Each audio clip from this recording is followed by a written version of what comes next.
know if it was the weather or the news, but Al Roker comes out, and it's a thick cut of ribeye, and he's talking about the ribeye, and he's saying what he loves about this meat is whether it's medium, whether it's well done, because of the marble, which to me is a nice way to say the fat. You can make it well done, and it has good flavor. And that got my attention because here in El Paso, it's like we don't do raw, we don't do medium. It's like that's not cooked. It's got to be burnt. It's got to be cooked. So when he said that, I was like, okay, that got my attention. Like, okay, I can make this, and the family's gonna eat it. Then he went on to say that people really ruin the meat. They do this, they do that. All you got to do is put some salt and pepper, and he puts olive oil first, and then salt and pepper, and then he cooked it for 5 minutes, and that was it. Of course, he eats it closer, I believe, to raw, which I knew my family wasn't going to do it. So I get this grill, this awesome grill with a crank, which is charcoal, which I love charcoal. I don't like gas. So I start with ribeyes, and I go into Albertsons, and I go to the butcher, and I want an inch and a quarter thick. You come home, you start the charcoal.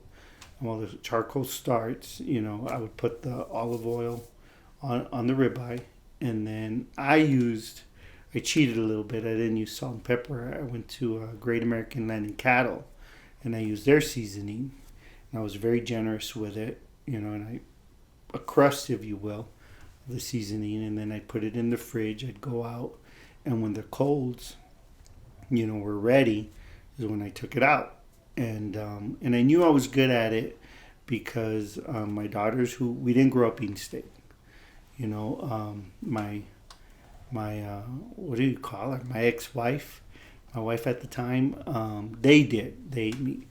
And she was always, she was nurturing, but at the same time, she's very tough.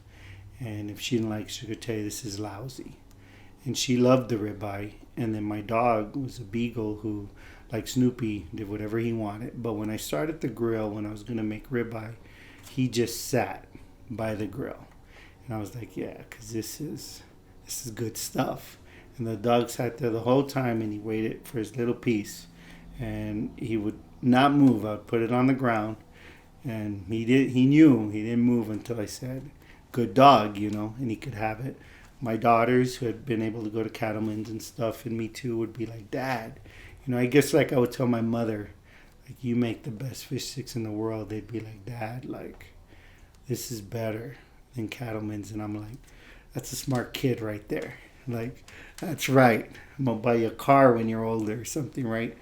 So then I moved to San Antonio, and I'm on the north side, working on the north side of San Antonio, and I spend a lot of time in shirts and a lot of beef eaters, and it was interesting, I guess, here where food kind of helped us connect, because technically, they're white, they're güeros, they're Americanos, I'm a Mexicano, and it's like you don't.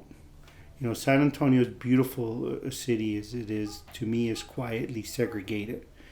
But word got out that I made this ribeye. And I think they were more like, this guy doesn't know how to make ribeye. So I get invited over to Shirts, Texas with my buddies, my I don't even like to say it, I wasn't raised this way, but my white friends, because really to me, they're my friends, I didn't really see, we weren't really raised to see, I guess, color, if you will.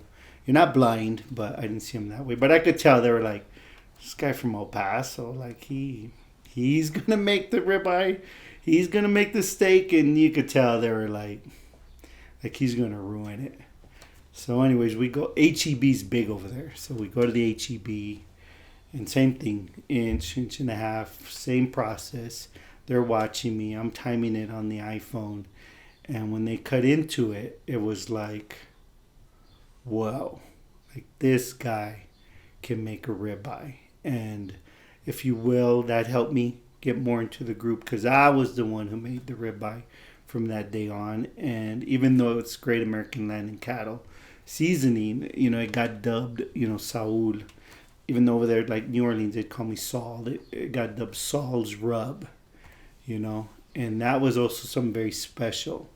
The food, even though we didn't say grace or anything, we respected, you know, that slab of meat, and you knew that was special, and you knew it was going to be good.